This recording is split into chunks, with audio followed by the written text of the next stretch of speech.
თქვენ უყურებთ მაესტროს ახალ ამბებს, გამოშვება საარჩევნო თემებით განვაგრძობ.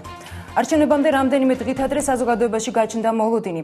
მაჟორიტარების შემდეგ ხომარ მოხსნის საკუთარ კანდიდატურას რომელიმე პარტია მერის პოსტზე. კახა კუკავამ კანდიდატურა დავით საგანელიძის სასარგებლოდ მოხსნა. მანამდე იყო კიდევ რამდენიმე დათმობა პარტიებს შორის.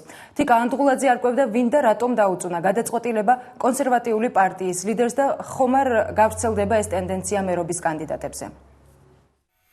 მე მივიღე გადაწყვეტილება როგორც ეროვნული საბჭოს მაჟორიტარმა კანდიდატმა ვაკეში მოხსნა ჩემი კანდიდატურა.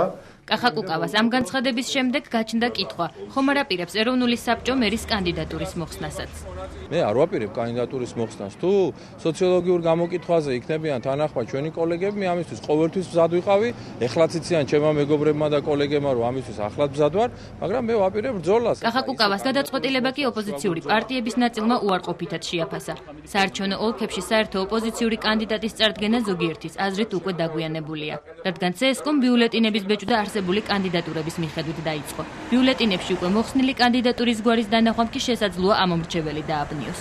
დღეს კანდიდატურის მოხსნას არ აქვს აზრი. ბიულეტენში ეს იქნება კახა კუკავა, ეს იქნება ინგა გრიგოლია თუ ლევან ჯაფარიძე, ყველას გვარი და სახელი მაინც მოხვდება და ამით უბრალოდ დაიბნევა ამომრჩეველი. ეს არის ძალიან ხელოვნური. პოლიტიკურ ოპოზიციურ ძალებს დიდი ხანი ჰქონდათ იმისთვის, რომ საერთო კანდიდატზე, ან რომელიმე ოლქში, ან მერობის საერთო კანდიდატზე შეთანხმებული იყვნენ. მე მზად ყოფნას ვაცხადებდი მაშინაც, რომ ჩვენ მზად ვიყავით, თუ ერთი კანდიდატზე ექნებოდა შეთანხმება, მე მოვხსნიდი კანდიდატურას, მაგრამ ეს შეთანხმება არ მოხდა. კოლეგების მოსაზრება საერთო კანდიდატის შერჩევის დაგვიანებასთან დაკავშირებით კახა კუკავაც ეთანხმება. თუმცა ამბობს, რომ პრაიმერის ჩატარების ინიციატივა მათ რამდენიმე თვის წინ გამოთქვეს. დაგვიანებაზე შენიშვნა სწორედ ამიტომ უსამართლოს უწოდებს. ჩვენ მივმართეთ საოლქო კომისიას უკვე, როცა ბიულეტენები უკვე დაბეჭდილი არსებობს, ასეთი წესი უნდა დაერქვა შტამპი მოხსნილია რეგისტრაციიდან. რაც შეეხება იმას, რომ ეხლა რა არის ხელოვნური, რა არის ბუნებრივი და რა არის ყალბი ქრისტიან დემოკრატების ადგილზე, ამაზე არ ვილაპარაკებდი. გაზი 5 თეთრ და განსაკუთრებით წყალი უფასოდ, მე მგონია, რომ როცა სიყალბეზე და ხელოვნურობაზე ვსაუბრობთ, ჯობია ეს ამ თემაზე ვისაუბროთ. ცენტრალურ საარჩევნო კომისიაში ადასტურებენ, რომ ეროვნული საბჭოსგან მიმართვა მიიღეს. თუმცა ამბობენ, რომ განაცხადი საბჭოს არჩევნებამდე 10 დღით ადრე უნდა შეეტანა. ბიულეტინებს გამაფრთხილებელი შტამპები უკვე ვეღარ დაედება. სამწუხაროდ 10 დღეს ადრე უნდა მოხდეს განცხადება იმისათვის, რომ მოხდეს სიიდან ამოღება კანდიდატის. ეს ალბათ ოლქი განიხილავს ამას, ჩემთვის ეს საკითხი ამ მომენტში უცნობია თუ როგორ გადაწყდა ოლქის მიერ ეს თემა. არჩევნებამდე დარჩენილი 2 დღის განმავლობაში თუ კი რომელიმე კანდიდატი მოულოდნელად კანდიდატურის მოხსნას გადაწყვეტს, მისი გვარი საარჩევნო ბიულეტინში მაინც დარჩება. მას მხოლოდ შეუძლია საკუთარ ამომრჩეველს მოუწოდოს, რომ მის ნაცვლად ხმა სხვა კანდიდატს მისცეს. მერობის კანდიდატურების მოხსნის შესაძლებლობას კი მაჟორიტარებისგან განსხვავებით თითქმის არც ერთ პარტიაში აღარ განიხილავენ. ალიანსის საქართველოსთვის ლიდერი ირაკლი ალასიანი ამომრჩევლებს თითოეული ხმის დაცვას პირდება. ამის შესახებ ალასიანიამ დღეს აბანოთუბანში აქცია კონცერტზე გამოსვლისას განაცხადა. მისი თქმით, ბევრს გონია, რომ 30 მაისის არჩევნები არის ერთი რიგი არჩევნები, თუმცა მოსახლეობამ კარგად უნდა გააცნობიეროს, რომ 30 მაისს იწყება ცვლილებები არა მხოლოდ დედაქალაქში, არამედ ქვეყანაში. ალასიანიამ აქციის მონაწილეებს ერთსულოვნებისა და მხარდაჭერისთვის მადლობა გადაუხადა და აღნიშნა, რომ 30 მაისის არჩევნებს აკვირდებიან საერთაშორისო დამკვირვებლები და ხელისუფლებას გაყალბებას არავინ აპატიებს. მოვიდეს 30 მაისის არჩევნებზე და საკუთარი შინაგანი რწმენით მიიღოს გადაწყვეტილება და აირჩიოს ღირსეული მერი ჩვენი დედაქალაქის.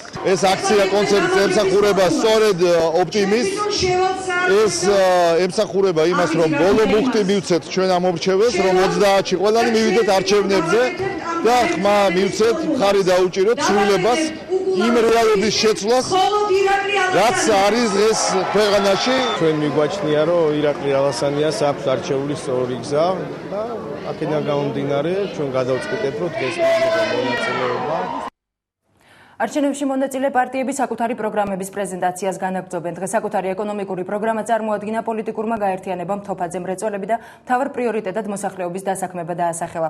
გოგი თოფაძე დარწმუნებულია, რომ საქართველოში არსებობს ეკონომიკური განვითარების რესურსი და ქვეყნის ეკონომიკა დაფუძნებული უნდა იყოს არა ექსპორტზე, არამედ იმპორტზე.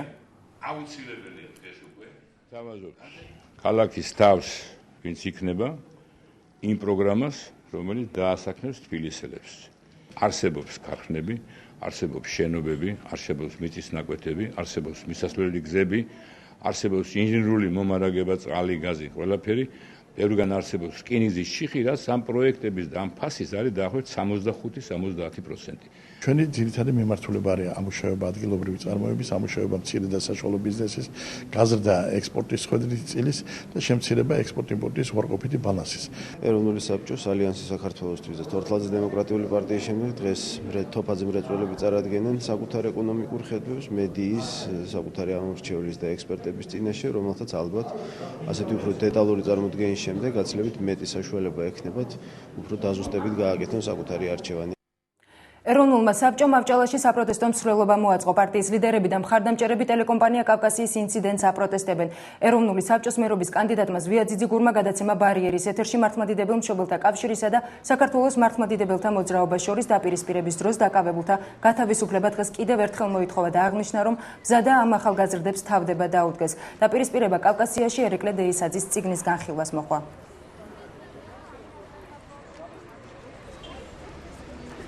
და ახალგაზრდას, რომელიც დააპატიმრეს ტელეკომპანია კავკასიაში მომხდარი ინციდენტის გამო. მე მათ თავდებში დაუდექი, რომ გაანთავისუფლონ წინასწარი გამოძიების პროცესში, ისინი არსად არ გაიქცევიან და არიან ღირსეული ქართველები. მათ მადლობა ეკუთვნით ქართული საზოგადოებისაგან, რომ იცავენ ამ ქვეყანას თავისუფლების ინსტიტუტსა და მათი სატელიტების განმყნელი გავლენისაგან. ნიკა ივანიშვილი მაჟორიტარ კანდიდატთან შოთა ხაბარელთან ერთად ვაზისუბნის მოსახლეობას მეხუთედ შეხვდა. სახალხო დემოკრატებმა მოსახლეობის პრობლემები მოისმინეს და ამ მომრჩეველს მხარდაჭერისკენ კიდევ ერთხელ მოუწოდეს. ვაზისუბანში ძირითადად დასაქმებისა და სპორტულ გამაჯანსაღებელი კომპლექსების ნაკლებობა აწუხებთ. რიგითი შეხვედრა არის.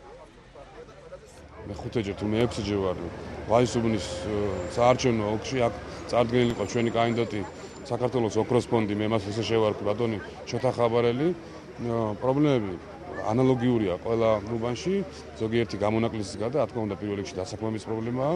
სპორტსმენები უნდა დაბრუნდნენ საქართველოში, იმიტომ რომ საქართველოს ყველაზე ლამაზი ქვეყანაა და მის სახელი უნდა გაიტანოს საზოგადოებად. ასე რომ ეს პრობლემაც გაგვაჩნია ჩვენ დასაქმება, რაც რა თქმა უნდა, დასაქმება არის პირველი, რომელიც აწუხებს ამ ხალხს, აქ მშრომელი ადამიანები ცხოვრობენ ვაზისუბანში. ერთიანი ნაციონალური მოძრაობის ვაკის რაიონის მაჟორიტარი დეპუტატობის კანდიდატი ვახტანგ დაცვლიშვილი წყნეთის მოსახლეობას შეხვდა. კანდიდატი მათ პრობლემებს გაეცნო და თავისი საარჩევნო პროგრამა წარუდგინა. მოსახლეობამ მთავარ პრობლემად სასმელი წყლის მიწოდებას, დევნილებისთვის კი საცხოვრებელი ფართების დაკანონებას ასახელებს. დაცვლიშვილი გამარჯვების შემთხვევაში მათ არსებული პრობლემების მოგვარებას დაპირდა.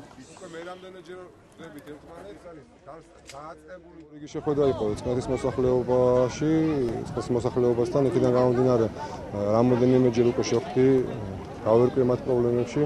უმთავრესად ეს არის წყლის პრობლემა, რომელიც წყნეთის მოსახლეობას აწუხებს, ასევე ტრანსპორტის საშუალებების მოწესრიგების პრობლემა და მთავარი პრობლემა ეს არის ფართების დაკანონება. ჩემი გამარჯვების შემთხვევაში მე ვიქნები ამ პრობლემით დაკავებული და მათ გვერდზე ვიდგები, რათა მაქსიმალურად ბოლომდე მივიყვანოთ დაწყებული საქმე. ჩვენი ძირითადი პრობლემა არის ჯერჯერობით დევნილებისთვის ფართების დაკანონება. წყალთან დაკავშირებით იცით ძალიან ცუდ მდგომარეობაში ვართ. ყოველ მეორე დღე წარმოგიდგენიათ 48 საათის განმავლობაში გვაქვს სულ 5 საათი წყალი.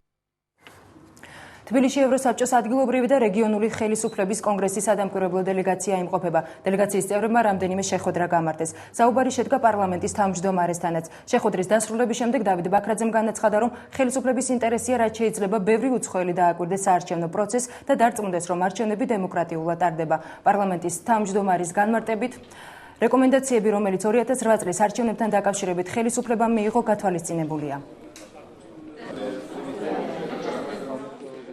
რომ უცხოელ დამკვირვებლებს საშუალება ჰქონდეთ დააკვირდნენ ქართულ არჩევნებს, მონაწილეობა მიიღონ საარჩევნო პროცესში და თავად განსაზღვრონ, რამდენად დემოკრატიულად, რამდენად თავისუფლად მიმდინარეობდა არჩევნები. სწორედ ამაზე ვისაუბრეთ დღეს. მე გავაცანი მათ ყველა ის რეფორმა, ყველა ის ნაბიჯი, რომელიც გადაიდგა უკეთესი საარჩევნო კლიმატის შესაქმნელად და უფრო სრულყოფილი არჩევნების ჩასატარებლად და მე ვფიქრობ, საბოლოო ჯამში მათი მხრიდანაც დამოკიდებულება იყო დადებითი.